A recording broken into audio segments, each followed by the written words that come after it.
It's time to get the breakdown started. 1, 2, 3, First up, 10 observations. Just took his guy and just boom, just put him right on the ground. It's First and 10.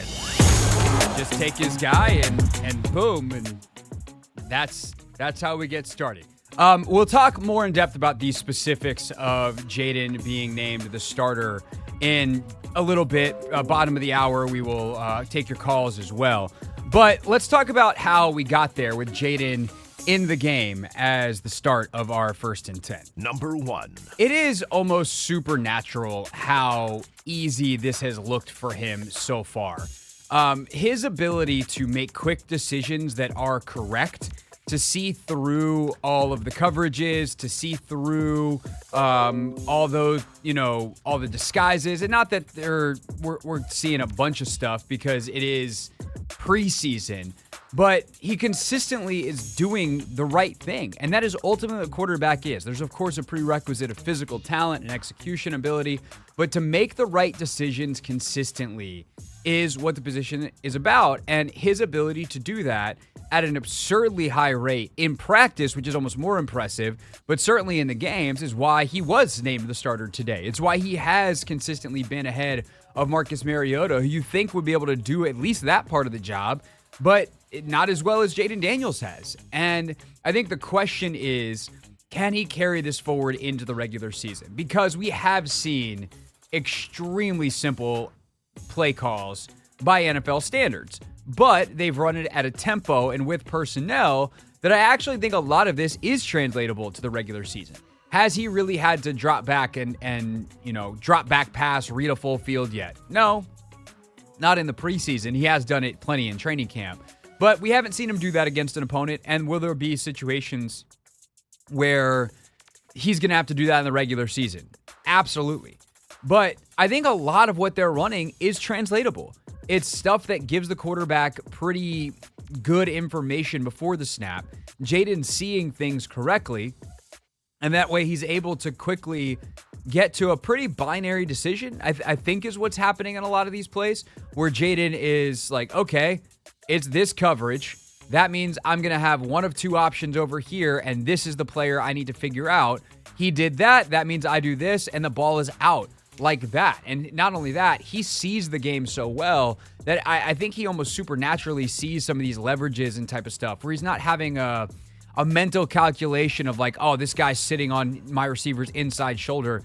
I need to throw the ball outside. It's not this like linear process. It's I see you. I'm going to throw it over there. And it just happens. And I think his ability to, like, in some ways it's hand-eye coordination, right? It's like, I see this, I do it. That reactionary nature to how he plays, the speed at which he processes things, if he's even processing at all, or whether it just comes to him that naturally, is a really, really special quality. And if he can do that when things ramp up against better competition, and it's not going to, again, be a linear thing where it just happens and he continues to get better and better over the course of his career. He's going to have weeks that are up, weeks that are down. Like, that is the nature of playing quarterback in the NFL. And I'm not trying to put too much on the kid early. Not that what I say really has any significant weight. But I think that is his ability to have done that in consecutive preseason games throughout the course of multiple drives is really special. I think the question then becomes, can you do it in the regular season? Is this offense good enough? And we also see, I think, often teams execute well in the first quarter and then hit these doldrums in the middle of games until they can figure out the right adjustments, the right plays, etc.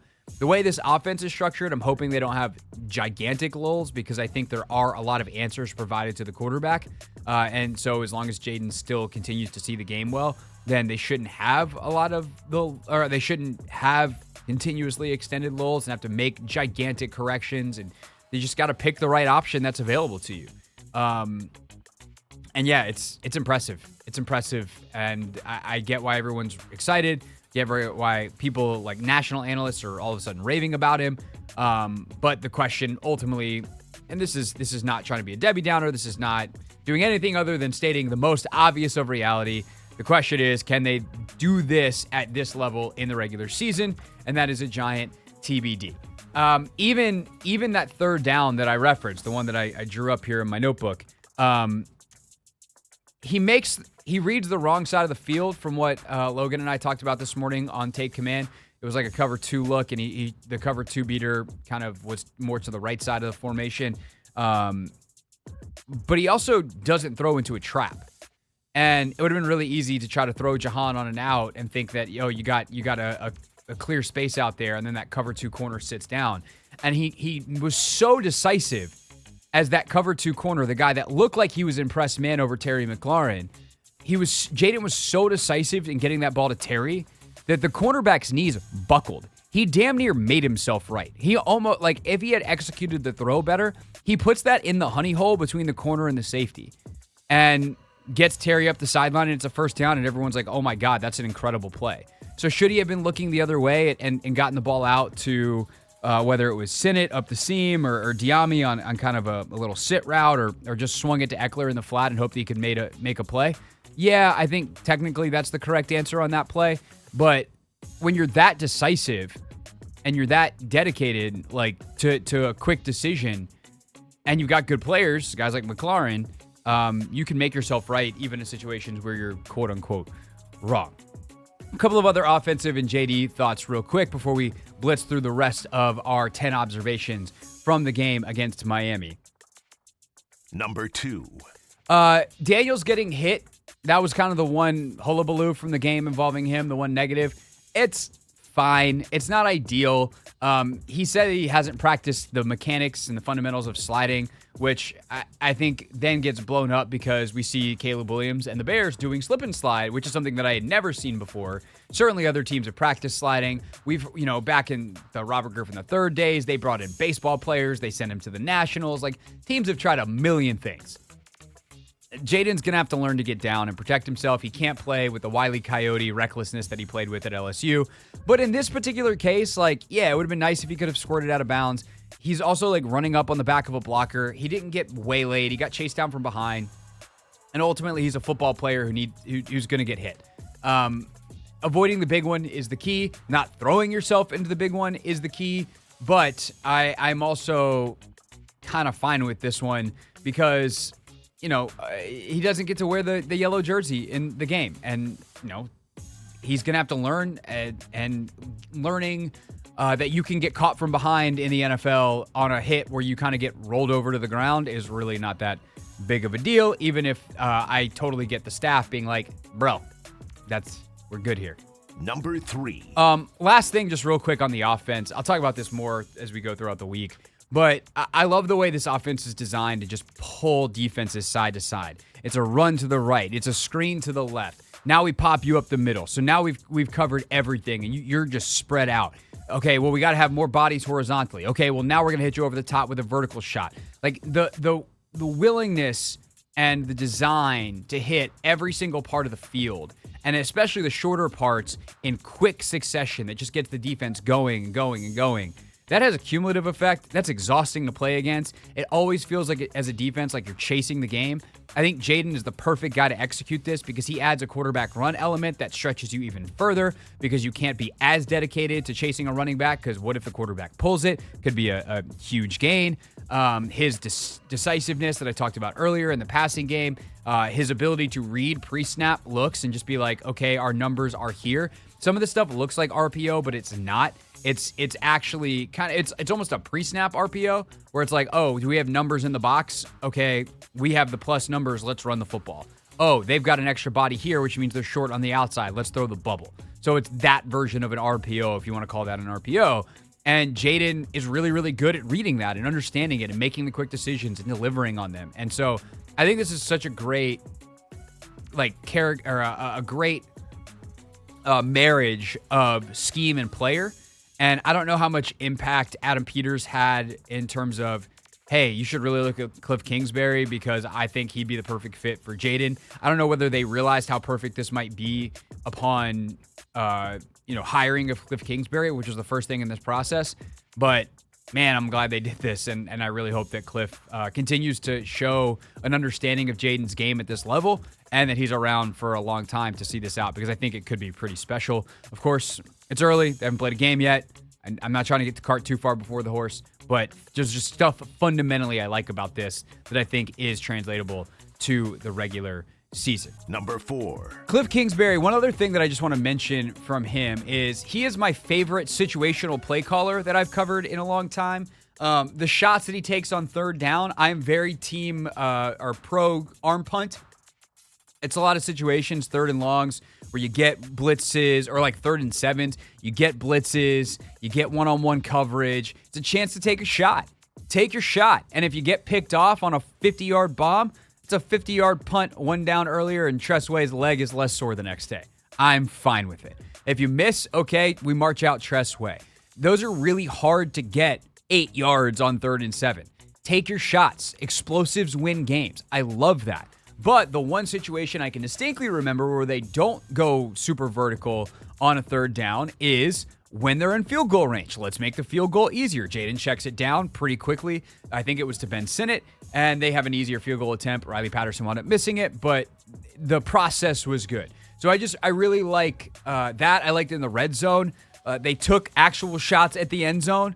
I hate play calls that just get you closer and make it even harder to score, because in some ways it's easier to score from the 9 than it is from the 2. Maybe not the 2, but the 4, where running the football is really hard and there's just not a lot of space to pass it. So I like taking shots when you're in that strike zone, and Cliff has done that at a very, very high rate. Obviously, they had great success in the red zone against Miami in practice, and I think they've been pretty good against their own defense in practice as well. Speaking of the offense, Number 5. here's one for you. I don't think there's going to be a wide receiver 2 this year. They're going to play with Terry McLaurin and no other wide receivers. No, I'm just kidding. That's not what I mean by that. What I mean is, I think they see Dyami Brown as a certain skill set. I think they see Jahan as a certain skill set. Olamide Zaccheaus is a certain skill set. Luke McCaffrey is a certain skill set. And we'll see who else winds up making the team if there is another one, whether it's a Bryson Tremaine or Martavius Bryant, that taller type of receiver, whether it is Mitchell Tinsley, whoever, Jamison Crowder. We'll see if there's someone else who winds up scratching and clawing their way onto this roster. But I think that you're going to have different guys out there, and the snaps between those 4 guys, Dotson, Brown, Zaccheaus, and McCaffrey, are going to be kind of, like, I would say more even, flatter, however you want to put it, than I would have expected a couple of months ago. And that's fine. Like, rotate them. As long as Terry's out there, your tight ends are going to be really important. I'll get back to them in a second. But I just think that there's no reason to stuff a square peg into a round hole. It's like, we need this right now, so let's go do it. And I think Jahan's clearly being kind of converted into a slot receiver. I don't know exactly what it is they like about him in there. I'm going to guess it's his twitchiness, his route running ability, giving him a two-way go, letting him use some of his ability to route people up, keeping him away maybe from some bigger corners on the outside, the chance to give him, again, more space, less press coverage in the slot. So they're trying to find out what Jahan does great and set him up. But I also think they like the speed and physicality of Dyami on the outside. I think Zaccheaus is bigger than Dotson. I know he's small in terms of height, but he's got a little bit more thickness to him and a little bit more strength in terms of play strength. So I don't think there's going to be a definitive wide receiver 2. You know, Luke obviously brings a height element at 6'2". I think that they're going to mix all those guys up. I think they'll mix Jahan and Luke up in the slot. Like, do we want the quicker, twitchier guy in Jahan? Do we want the power slot, which has become in vogue in the league and in college, and Luke McCaffrey's that at 6'2", big, strong guy. So I think that that's something to watch, the continued usage. We'll talk about this more in the pick 6 a little bit later, but they're moving guys around and rotating guys at a level that I think this is just kind of how it's going to be. Plus, Number 6. the tight ends are going to be so important. We've seen it in camp with Zach Ertz. Sinnott and Bates have catches in this game. I think that they're going to line those guys up in the slot. I think they'll use those guys creatively in line. Cliff has a history of that, obviously, with Ertz. There's a reason Zach wanted to come here. And I think Jayden's trust of those guys is worth noting, because in college, we talked about it wasn't a concern, it was a question. Can he read the middle of the field? Can he throw over the middle of the field? Because an unusually high percentage of his throws were outside the numbers in college. And is that because he doesn't see the middle of the field well? Or is it because he's like, I got Neighbors and I got Thomas outside. I got NFL receivers on college DBs, and I'm no dummy. These are the best matchups. And I think that in hindsight, that was the case. We've seen him read the middle of the field. We've seen him hit Ertz a ton. We've seen him read stuff out and layer throws and do stuff that he showed flashes of on tape, but wasn't as consistent with. And I think we're going to see that more during the regular season. Number 7. To the defensive side, Jamon Davis's progress is absolutely staggering. Pass rushing is freaking hard. Defensive end is hard. And he is showing real growth. Now, sometimes when you learn something new, getting competence early in the skill is easier than getting true mastery. You know, if you're learning how to play piano and you've never played before, like learning the most basic of scales or learning a new language, like learning simple phrases in the present tense, like you can get a couple of things down within a month. And in some levels, that's what Jamon Davis has done. But I think what happened this week is we started to see some of the specific things that he talked about take hold in this game. First and foremost, before the sack, before some of the other, I would say, more refined elements got showcased by Jamin, his explosiveness in getting off the line of scrimmage was way better than I've seen in practice and better than we saw in the first preseason game. So often in that first game and in practice, he just kind of lurches off the line right into the dead center of the offensive tackle. And you're like, dude, that is what he wants, not what you want.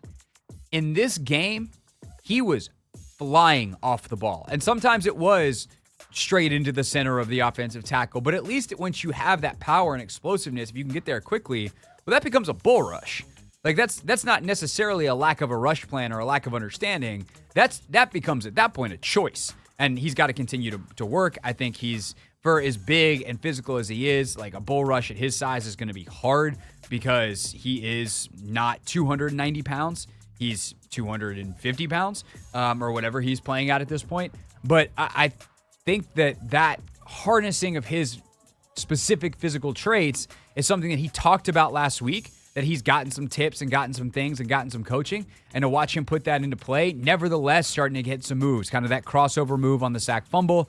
I saw him later in the game from the other side get a really beautiful swipe move, 2 hands, knocks the tackle's hands out of the way and gets the corner. Ball came out, but he won that rush.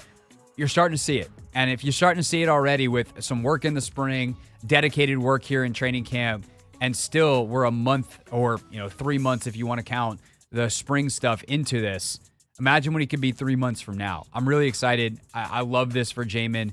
I think he's a good kid who works really, really hard.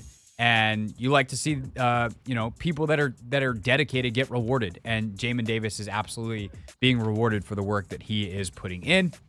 Number 8. I think Tyler Owens is going to be rewarded. I don't know exactly how this is going to go. Logan and I are going to do a roster projection on Take Command later this week. We might do one here on the show as well. I don't know what safety I'm going to have to take off to get Tyler Owens on the team, but this dude has just made too many plays. He's shown on special teams. On the big 59-yard run, he's the one who makes the touchdown-saving tackle to get back in the play, which is huge. I think that's a couple plays before the Jamin strip sack, so like it saves points. You just love to see it. And a young guy with that kind of size, with those kind of physical traits, a UDFA that they targeted and gave a nice chunk of change for UDFA. Some guys play their way on the team, and you got to make the numbers work, and there's a lot of factors, but at this point, he deserves a roster spot, and if you're going to preach competition and not give one to him, that's not really how competition works. Number 9. The Benjamin St. Juste touchdown that he gave up is frustratingly familiar, but I'm also not freaking out about it. That is a ridiculous throw from Tua Tagovailoa. The arc on that to drop it in the bucket over St. Juste is spectacular. The problem is we've seen that from BSJ and from Forbes, frankly, before, where it's like, they're right there, make a play. And it took a perfect throw, and he got beat by a perfect throw. You'd like to see them probably be a little more physical early in the down, reroute. It's not to say that he played that perfectly, and there's quote-unquote nothing he could do, but he was in good phase. He did try to play through the receiver's hands. It was a great throw and a really great job by the receiver to hold on. And sometimes that happened. And I think if BSJ didn't have a litany of those, then it would be totally unconcerning. But still, as he's adjusting to the way this group coaches, I'm not going to overreact to one play in the preseason. Number 10. Last but not least, speaking of not overreacting to one play, I want to do a lot more on this tomorrow. But the way Dan Quinn reacted to Kaz Allen's fumble and the missed field goals from Riley Patterson tells me everything I need to know about Dan Quinn which is he understands that just yelling, like professional football players don't need to be told when they messed up, especially on mistakes like that. Riley Patterson knows his job is to make kicks. Kaz Allen knows his job is to hold on to the football. Punishing them or lambasting them or shaming them doesn't accomplish anything but make you feel better as a coach for 14 seconds. What does make you what does accomplish something and will make you in the long term feel a lot better for a lot longer than 14 seconds is fixing the problem.